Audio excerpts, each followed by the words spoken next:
everyone, we're here with another video, and today we are talking about my wife's 2014 Honda CR-V, and we are going to do a brake change, specifically the brake pads front and rear, and we're going to try to time it and see how long it takes for just an everyday person who's not a mechanic. Do this. I've had some experience doing this before, so take that into consideration. I haven't done it on this particular car, so yeah, let's get started and let's start the timer now.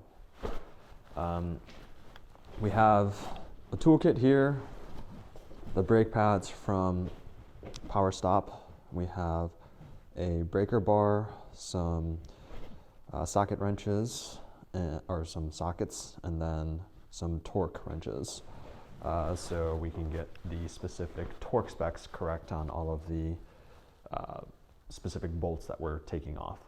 There's really only one set of bolts, so 2 for each brake caliper, and I believe it's a 12mm socket. So, and then I'll also show you what socket it is for the specific wheel that we have here. So we're only changing the brake pads. I checked the brake fluid, everything's good there level wise, and I also have this nifty little thing that checks if there's any air in the brake fluid. So yeah, we're not changing that, and the discs all look good, so we're not changing the specific discs on any of these either. So yeah, this is the easy thing to do. Right now the car has about 45,000 miles on it, and it's a 2014, it's 2024, so you know, she doesn't drive too much, so just keep that in mind in terms of, like, you know, you have to keep a look and eye out for the brake pad levels. First things first, these are actually 19mm, so just keep that in mind when loosening these up. These are 19s.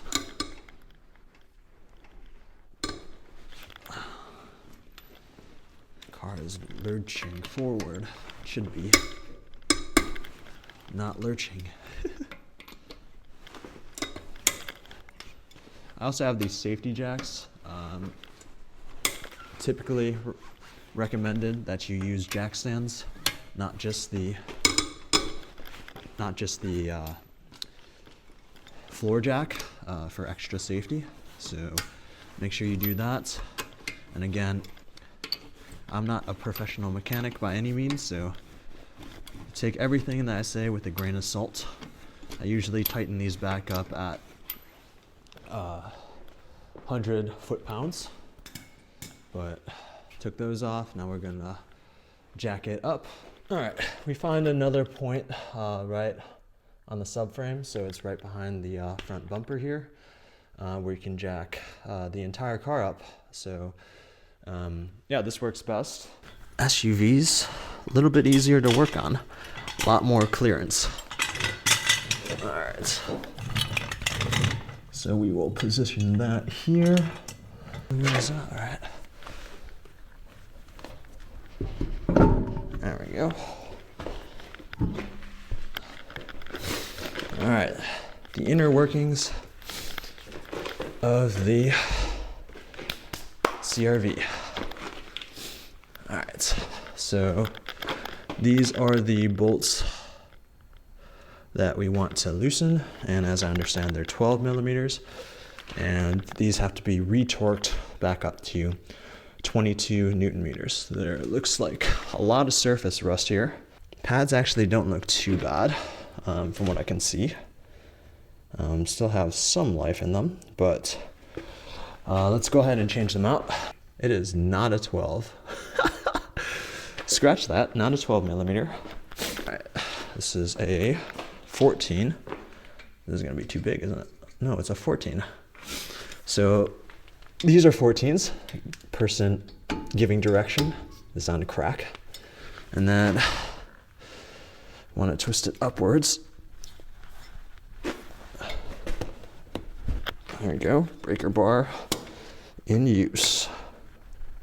Ooh, yeah, there we go. There we go.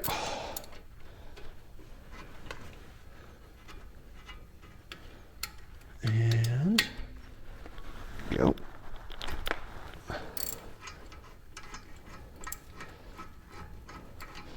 All right.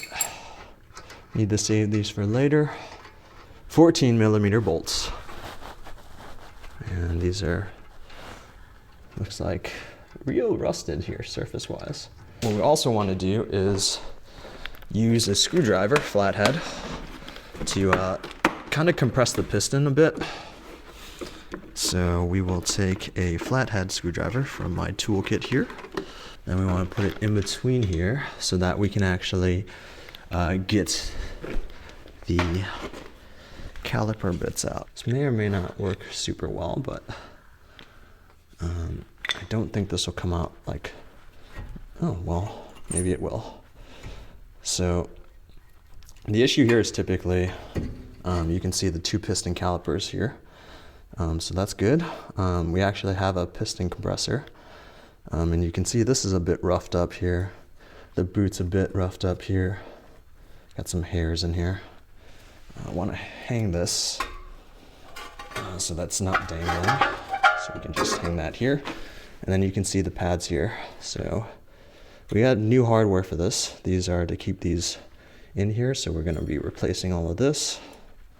You can see there's quite a bit of dust and debris here. So you don't really want to breathe this stuff in. So, all right, I'm just using a screwdriver, flathead, push these out. Pretty easy. All right, so these pads actually really don't look bad at all. You can see the width here, and you can compare this to the one that we're actually putting in. You can see here, it's not that bad. It's like probably double the width, but you still have some life on here. We're not quite close to this pad here, so this is annoying to me because I think when I check this, you know, the dealer tries to get people to do maintenance prematurely. So, you know, there's not really an issue here, but we are going to replace this and get my wifey some new pads. I want to replace these bits too. We got some new hardware as well for this, so that's nice.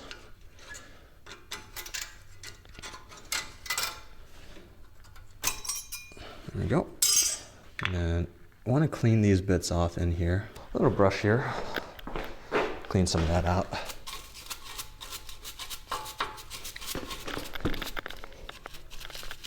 Again, don't want to breathe this stuff in. I would typically advise to wear like a mask or something like that. So another thing here is the boot here. So this houses like kind of like a boot that slides. So you want to typically take these out and clean these off. So these don't look too bad. There's a little bit of corrosion in here, but I want to clean this off with a towel and re-grease them. Any leftover stuff you can also put on the boots here, because you also don't want those to break up too. I want this to all be pretty weather sealed. There you go. A little bit dirty, but not too bad. Okay, so we have our little towel.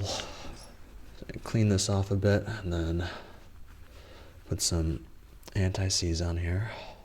You can see that's pretty dirty in there, but not too bad. Some lube back on there. Just a light coat. That's already too much, so don't want to put that much on there. Just want to make sure that it can go in and out of this bit pretty easily, so.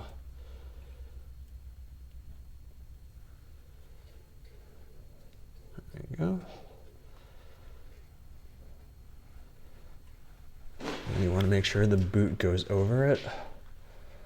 So you might have to do a little persuasion here. But if you push it in far enough, it'll put over. So there you go. And then last bit here.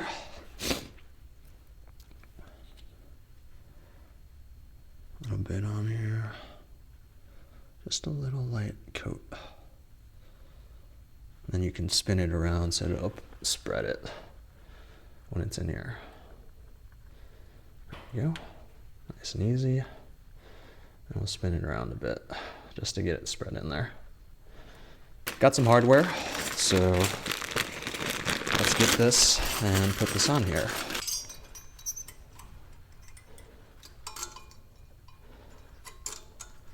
Okay, that's supposed to fit in there, I think.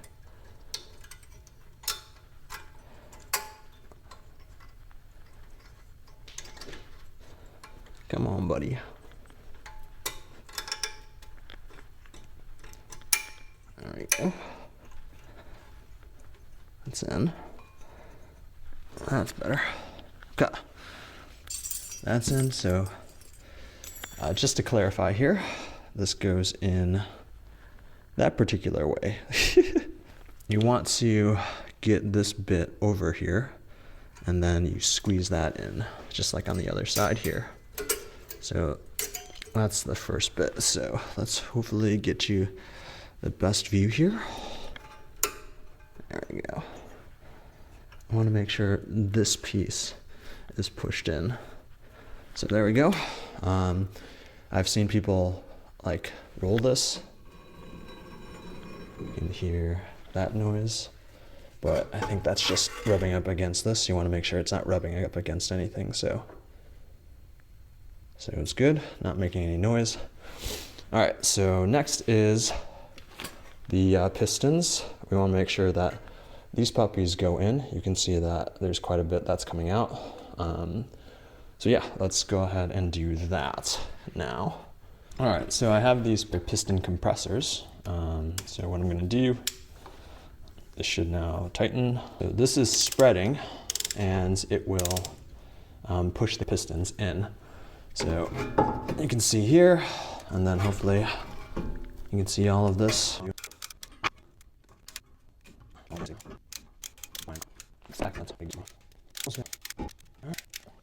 their back in, and that actually was far enough out to loosen it up. So we'll put this back up here, and we will put some lubrication on there too, just to loosen those up a bit, because those look pretty rough.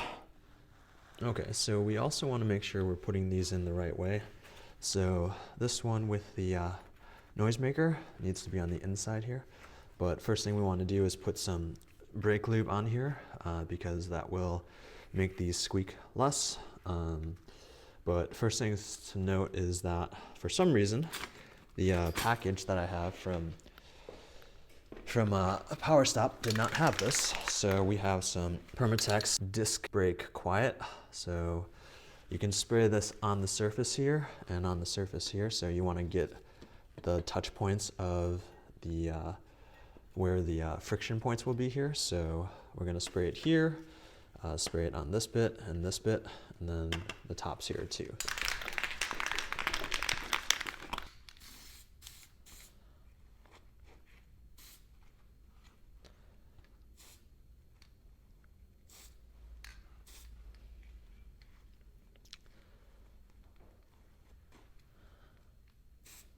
You do not want to get these on the brake pad surfaces, so just be cautious of that. I've gotten the bottom in, but the top one is not going in.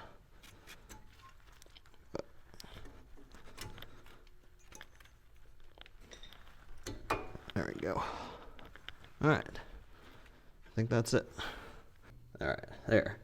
So that's the easiest way, is get it in that angle, and then you can fit that in right after that. All right. So we have both of them in. So here, you can see that coating on there too. All right, sorry. I left out this too. Put the pins back in with the new hardware. Make sure you do that.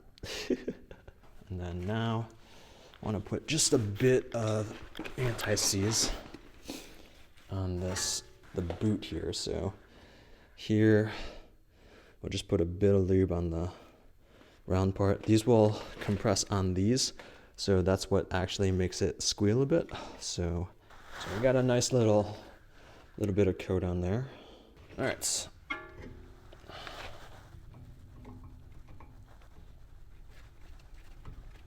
There we go.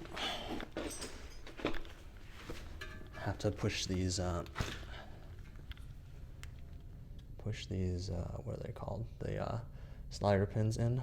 See here, I have to slide that in, and then here at the bottom here, I have to push this in too.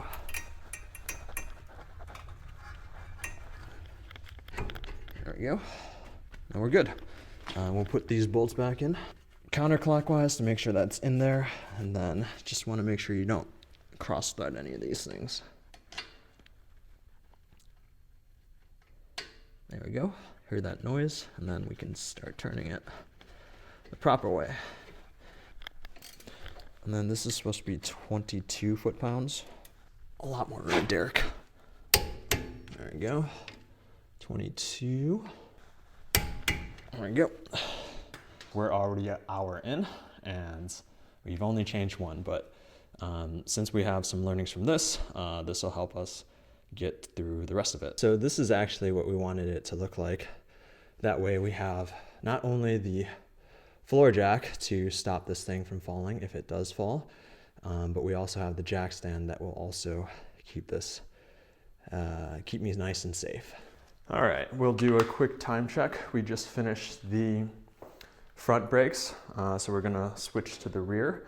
We're at just under 2 hours. So again, the second portion of that did not take nearly as long as the first in terms of the left side and the right side in terms of the front brakes.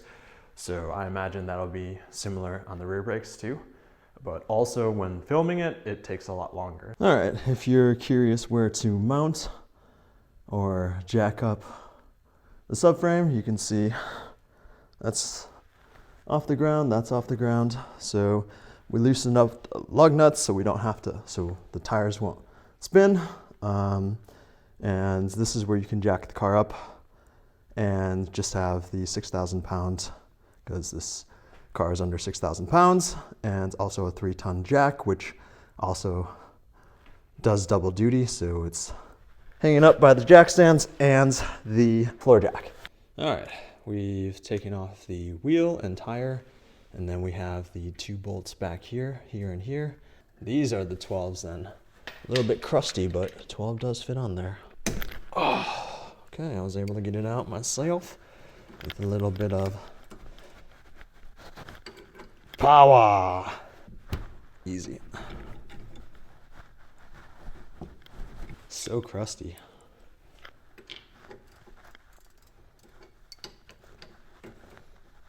But they're off, nice and crusty. See that? Pure crustiness. Being a pain in my butt. Because I need the brake pad to come with. Buddy, I need you to come with. Come on. There we go. Oh, there we go. Jeez. The brake pad goes into the piston, and that's how this thing is able to get out.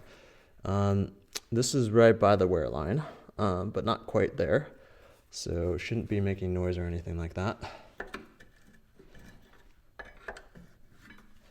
There we go. Again, this one's pretty worn out, but still has some life to it left, similar to before. So we'll take these out too.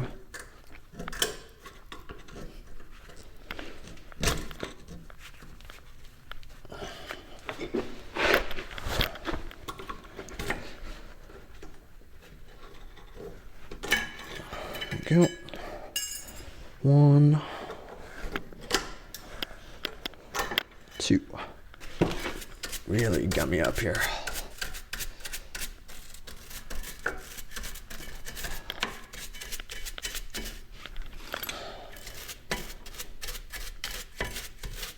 And pistons pressed in all the way, so don't really have to worry about that.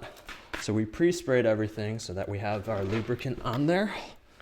So we want to start with these to clean these out. You don't want to puncture these boots either, so I need to be very careful with that as well. Pulling it off with my nails here. There we go. Gummed up. Wipe that off here. Pretty gummed up here. This should move really easily. So that's one of the reasons why this is an issue here, is that you want to make sure that these are nice and well maintained.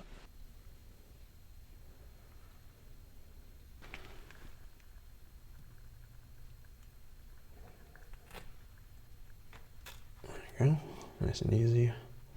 And then you can put some extra on the boot here just to make sure that that is not running into any issues. All of that is no good. I don't want to say too much is better, but in this case, it wouldn't be the worst thing. That needs to go here. There's 2 clips there, and we kind of need to force that in there. Stick these in, kind of. There we go. There we go. That was an easier one. Caliper or the piston. All right, that one's in. Just need to be careful. Don't want to put too much on here. And then also want to be careful because I'm putting the brake pad in here. Oh wait, I think that's in. Count it. All right, at just under 3 hours, we got this puppy back in with this clip in. So the clip is supposed to be this way. So it fits in there so that it pushes the pads downwards. You can see that here. And this pad is already in, so we can just put this back on. Like nothing was difficult at all. Push this in so that we can put that in. All right, there we have it. New hardware on. There we go. That's in. Just want to line it up so that I can hear that little click when turning it counterclockwise. There we go. That looks pretty good. Want to hear the click. There we go. There's a click. If this gets tight and it starts spinning this, and this bolt is not happy. Is it a 17 or not? Looks like it's good until I get it real tight. Now it's not spinning? Okay. All right, I'll deal with that. There we go. There we go. I think that's the pad, so we should be good. So right now we are at just over 3 hours. So yeah, this job probably should take like maybe 2 hours, but again, you know, you do what you can. You kind of have to learn whatever if you haven't done it before, so it ends up being more difficult at the end of the day. So this will end up probably taking like 3 hours, 45 minutes for me. So a lot longer than I wanted it to, but it happens. But there you have it. If you have any questions, feel free to leave them in the comments below. Again, when watching somebody's tutorials, there are some differences, but in general, yeah, it's fairly straightforward and anybody can do this. If you have any questions, leave them in the comments. Catch you in the next one. Just a quick note, one thing that you need to do is depress the brake pedal before you start trying to brake. So before you start the car, before you do everything else, press the brake pedal down to make sure that your brake pads are engaging on the discs. If you do not do this, essentially your car will not stop. So if your car starts rolling and you have a car behind you, a car in front of you, anything in front of you, anything behind you, you will essentially not stop for that first press. So make sure you depress the brakes before you start the car and do anything or move the vehicle around. Okay, so that was 3 hours and 42 minutes total time with everything. That is taking out jacks, cleaning up everything. So everything is nicely packed over here. We're just about to actually go on the maiden voyage, and actually break in the brake pads. So it has specific steps on how to do that, and we'll walk you through that real quick, and we'll bed these in, and we should be done for the night because it is almost 3 o'clock. And let's hurry up and do this so that I can go to sleep. Okay, so what the break-in period is 30 to 5 mile per hour stops consecutively with 30 seconds in between cooldowns. So we're at 30, so we'll slow down to 5, 24, 25, 26, 27, 28, 29, 30, back again. Okay. That's 2, and we'll continue doing this until we are done. All right, so we just finished, and that was a total of 4 hours and 12 minutes. It is 3:07 in the morning, and yeah, everything's done. I just noticed that the wife only has a quarter tank of gas, so I'm just gonna fill it up with gas because why the heck not? Yeah, that's all she wrote. Let me know in the comments what you think, and we will see you in the next video. Thank you for watching.